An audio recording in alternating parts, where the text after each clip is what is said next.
Assalamualaikum warahmatullahi wabarakatuh. Ketemu lagi dengan saya Encep Nurdin. Saya guru biologi di SMA Negeri 1 Parungpong.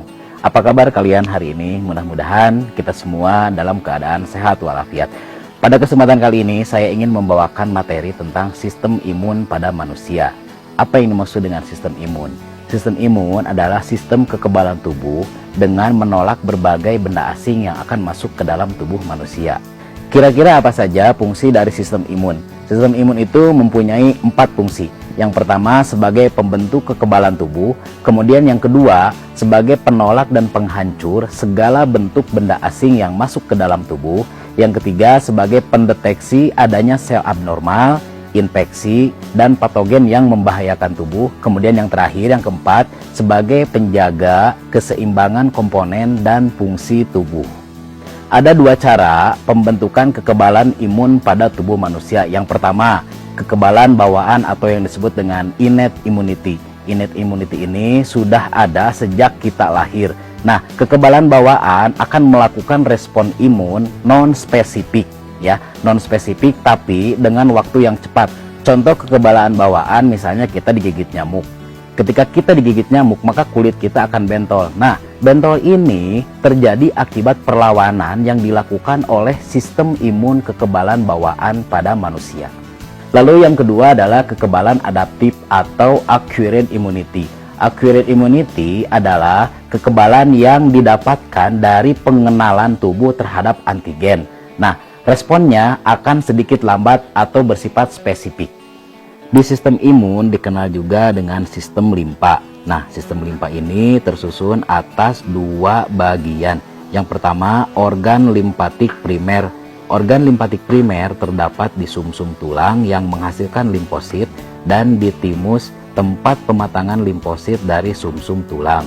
Kemudian yang kedua, organ limpatik sekunder. Organ limpatik sekunder terdiri dari 3 bagian. Yang pertama, nodus limpa. Nodus limpa adalah titik di sepanjang pembuluh limpa yang memiliki ruang atau sinus yang mengandung limfosit dan makrofag. Nodus limpa berfungsi sebagai penyaring mikroorganisme. Kemudian yang kedua, ada yang disebut dengan limpa atau spleen. Fungsinya membuang antigen dalam darah dan menghancurkan eritrosit yang sudah tua. Yang terakhir, yang ketiga adalah tonsil. Fungsinya memerangi infeksi pada saluran pernapasan bagian atas dan faring. Berdasarkan granula pada plasma, leukosit terbagi menjadi beberapa bagian. Yang pertama ada yang disebut dengan leukosit granulosit, yaitu leukosit yang plasmanya bergranula. Contohnya neutropil, eosinofil, dan basofil. Kemudian yang kedua leukosit agranulosit, yaitu leukosit yang plasmanya tidak bergranula, yaitu monosit, limfosit B, dan limfosit T. Kita lanjut ke pembahasan selanjutnya. Pembahasan selanjutnya yaitu tentang kekebalan yang diturunkan. Seperti sudah saya jelaskan tadi di awal, kekebalan yang diturunkan atau yang disebut dengan innate immunity adalah kekebalan yang ada sejak kita lahir. Responnya bersifat non-spesifik dan bergerak cepat. Nah, kira-kira komponennya apa saja? Berikut komponen-komponennya. Komponen-komponen pada kekebalan yang diturunkan ada beberapa jenis. Yang pertama, kulit. Tersusun atas keratin yang sulit ditembus antigen. Selain itu, terdapat rambut dan pada saluran pernapasan terdapat silia. Kemudian yang kedua, ada membran mukosa. Membran mukosa menghasilkan enzim lisozim yang mengkatalisis penghancuran antigen yang masuk ke tubuh. Kemudian yang selanjutnya, yang ketiga, ada bakteri alami. Pada tubuh manusia hidup berbagai macam bakteri alami yang apatogen. Bakteri alami tersebut akan menghambat perkembangan bakteri patogen yang masuk ke tubuh. Yang keempat, sel fagosit. Sel fagosit terdiri atas neutropil, monosit, dan makrofag. Sel fagosit akan menghancurkan antigen dengan mekanisme fagositosis. Yang kelima, protein antimikroba adalah protein yang dihasilkan hati dan mengalir dalam darah. Protein antimikroba menempel pada membran sel mikroba. Kemudian yang keenam, interferon. Interferon adalah protein yang dihasilkan sel tubuh yang diserang oleh virus. Interferon berfungsi memperingatkan sel lain di sekitarnya akan bahaya suatu antigen. Selanjutnya yang ketujuh, ada yang disebut dengan sel natural killer atau sering disingkat dengan NK. NK adalah leukosit yang berjaga di sistem peredaran darah dan limpatik. Sel ini mampu melisis atau menghancurkan sel kanker dan sel yang terinfeksi oleh virus. Yang terakhir, respon inflamasi adalah peradangan jaringan yang merupakan reaksi cepat terhadap kerusakan. Fungsi dari inflamasi yang pertama, membunuh antigen yang masuk, kemudian mencegah penyebaran infeksi, dan yang ketiga, mempercepat proses penyembuhan. Kita lanjutkan ke pembahasan selanjutnya. Sekarang kita akan bahas mengenai antigen dan antibodi. Apa yang dimaksud dengan antigen? Antigen adalah segala bentuk molekul yang dianggap asing oleh tubuh. Kemudian antibodi adalah protein yang menempel pada limfosit B dan dapat mengenali antigen secara spesifik. Antibodi disebut juga dengan imunoglobin atau sering disingkat dengan nama IG. Lalu apa yang terjadi ketika antigen dan antibodi ketemu? Ada 4 reaksi yang dihasilkan ketika antigen dan antibodi bertemu. Yang pertama, aglutinasi. Aglutinasi adalah penggumpalan antigen. Kemudian yang kedua, netralisasi, yaitu penetralan toksin yang dihasilkan antigen. Yang ketiga, opsonisasi atau penandaan patogen atau sel yang terinfeksi oleh protein komplement sebagai sinyal kimiawi. Dan yang terakhir adalah fagositosis atau penghancuran patogen atau sel yang terinfeksi. Setelah memahami kekebalan alami atau kekebalan yang dihasilkan sejak kita lahir, kita akan lanjutkan ke kekebalan yang didapati atau yang disebut dengan acquired immunity. Komponen-komponen yang ada di kekebalan acquired immunity adalah sel-sel limfosit B dan sel-sel limfosit T. Bagaimana cara pembentukannya? Pembentukannya terjadi pembentukan kekebalan humoral atau dilakukan setelah respon imun non-spesifik berhasil dilakukan. Kekebalan imural dibentuk dari pembentukan antibodi oleh sel limfosit B. Sel limfosit B akan membentuk kekebalan humoral dengan cara membelah diri. Macam-macam sel limfosit B antara lain: 1.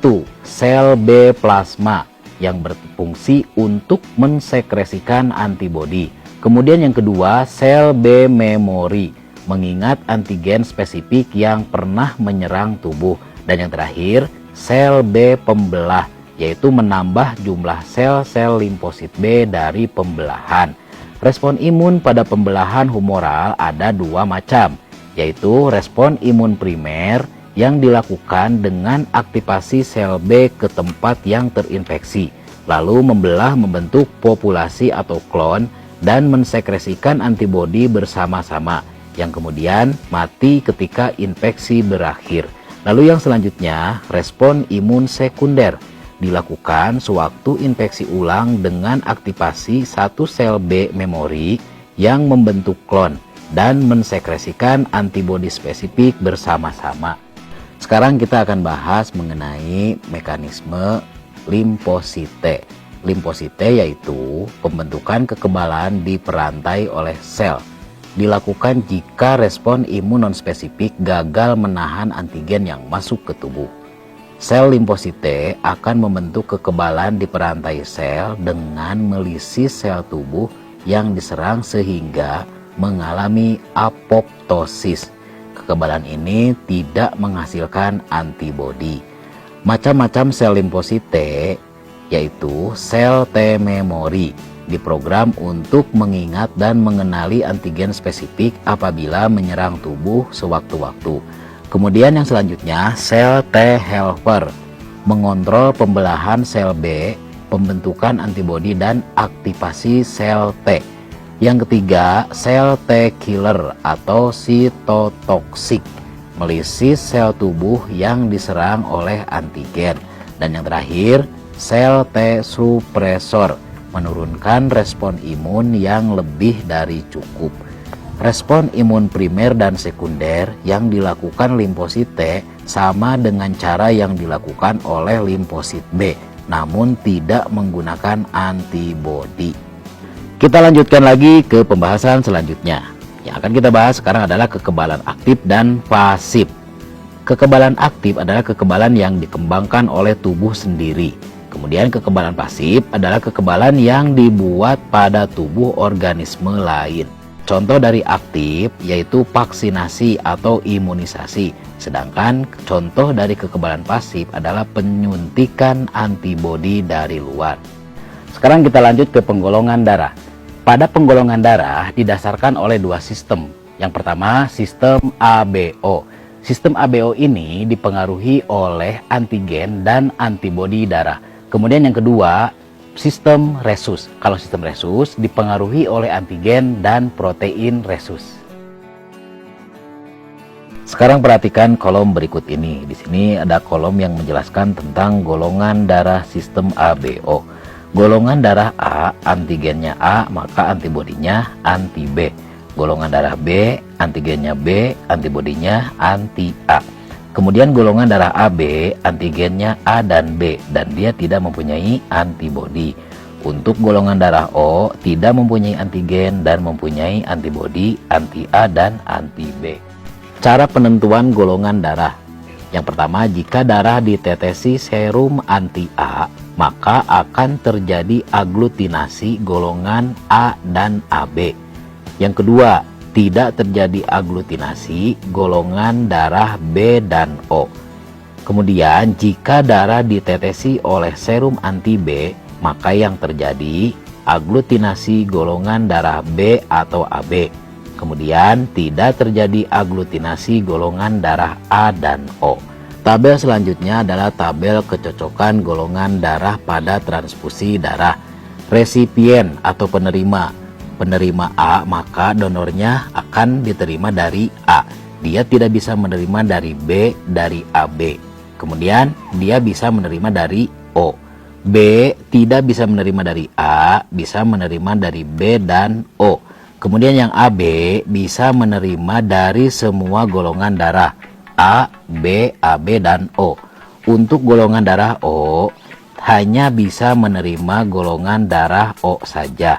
Lalu untuk golongan darah RH, resipien RH+, maka dia bisa menerima RH+ dan RH-.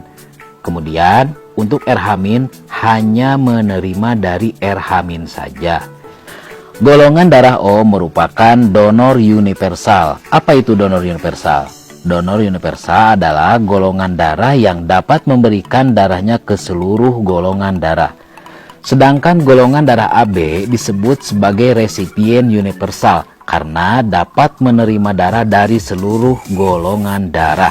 Kita lanjut ke pembahasan yang terakhir, yaitu gangguan pada sistem imun. Ada beberapa penyakit dan kelainan pada sistem imun manusia. 1.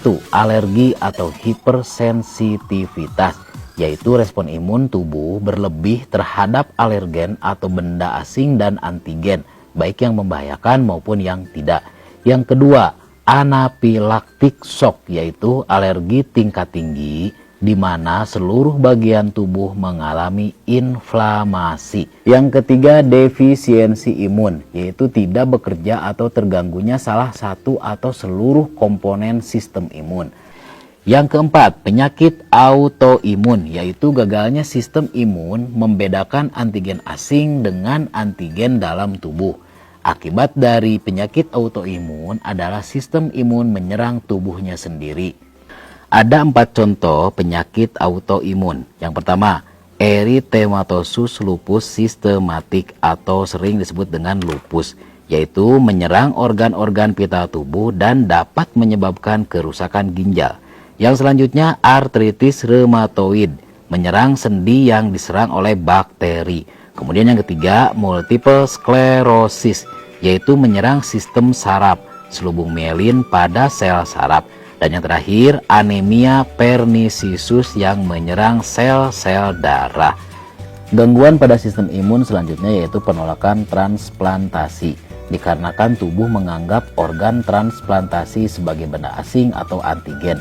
Agar tubuh dapat menerima transplantasi, biasanya pasien diberikan imunosupresan untuk menekan sistem imun sementara.